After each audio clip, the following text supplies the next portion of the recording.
myself a proper bloody job. You could go places if you wanted.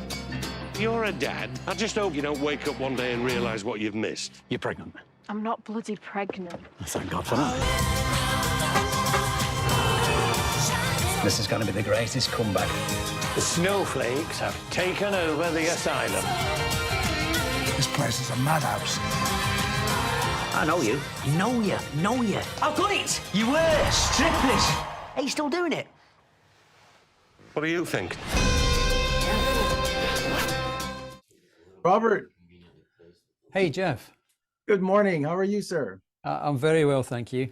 I'm telling you, this is such a thrill for me. I've been a fan of yours for so long, and it's just I just can't believe I'm in front of you today. So thank you so much for Oh, your no, well, listen, that's lovely. Thank you so much. Well, congratulations. The full Monty, 25 years later. Have the men of Sheffield gotten their act together finally? Rather unsurprisingly, no, not particularly. I think things have been tough for these guys since you take it from the end of the movie. Once the hat came off and there was the bang and the explosion, they went back to their lives, and things in Britain from that time till now, the last 25 years, has been pretty tough. There's been sort of 25 years of austerity, really. And it's been very, very difficult. There's been the people themselves have been kind of chipped away at, and even the infrastructure of the country itself has similarly been damaged. So it's been a tough time. And getting the band back together, was it an impossible task, in terms of the real cast as well? I don't know so much. I think certainly that Simon Beaufoy, the original screenplay writer, got in touch with me a couple of years ago to suggest if I was interested in an 8-part event piece like this, would to me seem like an absolute no-brainer. So I think once I was on board with Simon, I think everything followed and fitted into place relatively simply after that. And coming back as an 8-part series for the full Monty, there was more time to explore these characters, because your character has a daughter. Yes, yes, the wonderfully named Destiny, which I think is interesting. Yeah. Of course, that's the great thing about doing it in the television format. It's a kind of wider arc, and you get longer to explore the characters' lives, and not just Gaz, of course, but every other character in the show, are the ones that people know from the movie.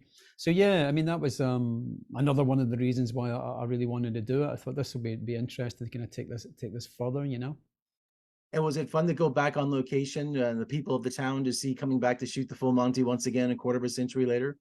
Absolutely. So, Sheffield itself, the full Monty belongs to Sheffield.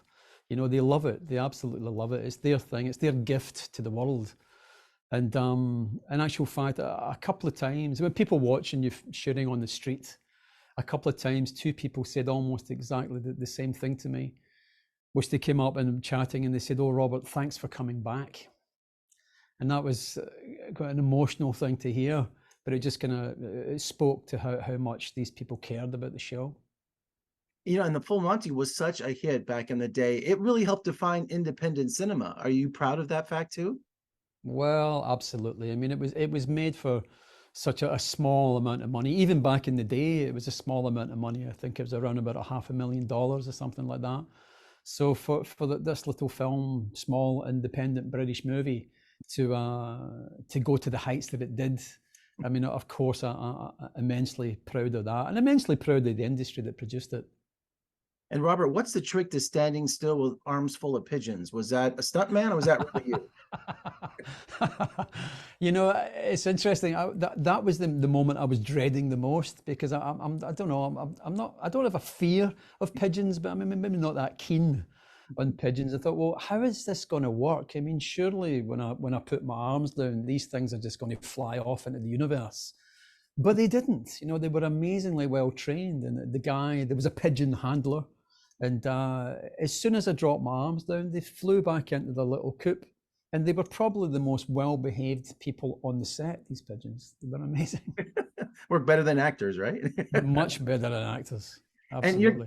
And your guys' friendship, did it just all come back together when you shot this series? Because, it just seems like you guys were best of friends. Yeah, well, we are. You know, I mean, we have a shared experience. What you'd mentioned earlier in terms of, you know, the pride of that film and being part of that film 25 years ago. We all share that, and of course, each one of these guys in the show have had the same shared experience as me.